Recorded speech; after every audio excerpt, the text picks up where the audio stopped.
Hello दोस्तों। 3 दिसंबर 1984 Indian history का सबसे भयानक मंजर। हजारों लोग रात को सोए तो थे, मगर वो फिर कभी उठे नहीं। माताओं ने अपने छोटे छोटे बच्चों को अपने सामने दम तोड़ते देखा। ये सभी इतना डरावना था कि आज भी जब उस दिन को याद किया जाता है तो लोगों की रूह कांप जाती है। दोस्तों, हम बात कर रहे हैं भोपाल गैस ट्रेजेडी के बारे में। एमपी की सिटी भोपाल में एक यूनियन कार्बोनेट की फैक्ट्री में केमिकल रिएक्शन के चलते हार्मफुल गैस रिलीज हो गई और हजारों लोगों की अपनी जान गंवानी पड़ी और कई सारे लोगों को जानलेवा बीमारियों का सामना करना पड़ा। तो इसके चलते अंधे तक हो गए थे।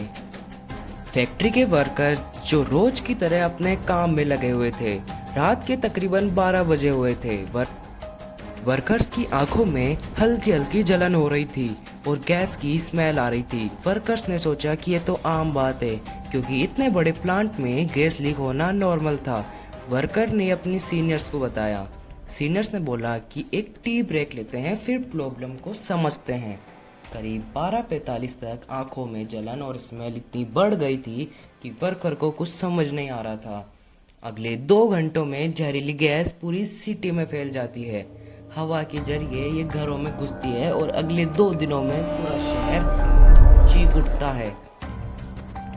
इसे दुनिया का सबसे खतरनाक गैस डिजास्टर माना जाता है, the worst disaster in the world. अब सवाल ये उठता है कि इसमें गलती किसकी थी, कौन जिम्मेदार था इन बेकसूर लोगों की जानों का। तो गाइस, स्टार्ट करते हैं एक और new video, Bhopal gas tragedy. 1969 में यूनियन कार्बाइड ने भोपाल में एक मैन्युफैक्चरिंग प्लांट खोला, जिसमें वो एक स्पेशल इंसेक्टिसाइड को प्रोड्यूस करने के लिए, जिसका नाम था 7। इस 7 को बनाने के लिए एक केमिकल की जरूरत पड़ती थी, जिसे मिथाइल आइसोडाई और MIC भी कहते हैं। इस MIC को बाहर से इंपोर्ट किया जाता था। 7 को बनाने के लिए फिर साल 1980 में कंपनी ने डिसाइड किया कि वो केमिकल को बाहर से इंपोर्ट ना करके भोपाल में ही मैन्युफैक्चर करें। सरकार के द्वारा उसी साल 1980 को UNICL यानी कि union carbide Indian LTD government के द्वारा इनको ये प्लान करने को कहा गया कि अगर ये गैस लीक होती है तो भोपाल की जनता को इसे कैसे सुरक्षित करे, मगर कंपनी ने इस पर कोई प्लान नहीं बनाया। 1981 में एक्सीडेंटली एक वर्कर की डेथ हो गई, मगर कंपनी ने सिक्योरिटी को टाइट करने के बजाय उस बात को दबा दी और प्लांट ऐसे ही चलता रहा। का इंसेक्टिसाइड का प्रोडक्ट 7 इंडिया में कुछ खास नहीं चल रहा था। उनकी दूसरी कॉम्पिटिटर कंपनीज ज्यादा मुनाफा बना रही थी। कंपनी को भी 7 का दाम कम करने पड़े और प्रोडक्ट मैन्युफैक्चरिंग में कॉस्ट कटिंग करने लगे। ऐसे वर्कर्स को हायर करना जो कि ना तो ट्रेंड हो और ना ही उनको कोई नॉलेज, ऐसी मशीनरीज जिनको सालों से कोई भी मेंटेनेंस ना दिया हो और सेफ्टी प्रिकॉशंस का इग्नोर करने लगे। खराब पाइप्स को रिपेयर किया जाता उसे बदलने के बजाय।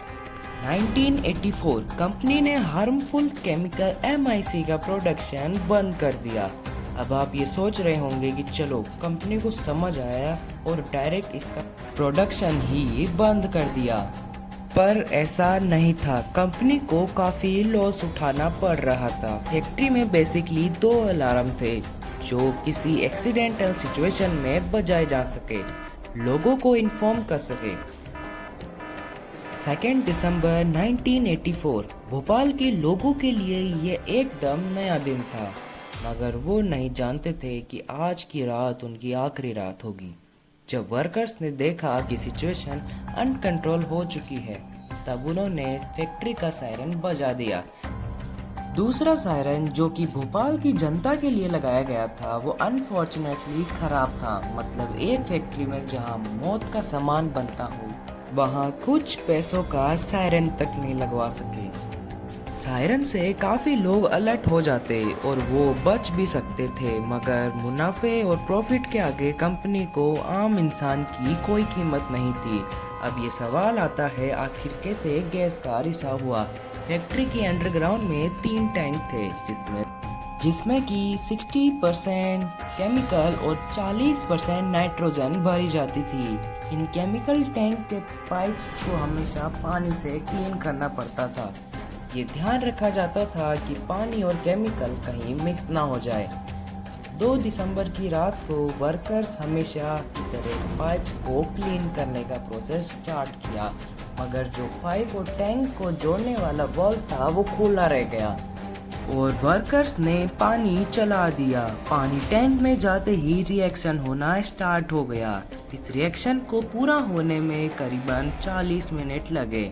जब वर्कर को पहली स्मेल आई, अगर तभी वो ध्यान देते तो शायद ये डिजास्टर होने से रुक सकता था।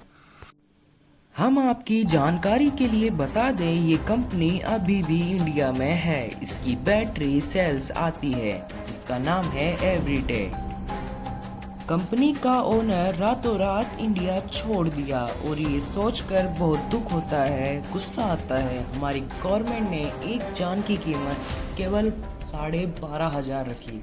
देखिए कि कैसे लापरवाही और थोड़े पैसे बचाने के चक्कर में हजारों लोगों की जान गई और हजारों लोगों को जानलेवा बीमारी का सामना करना पड़ा।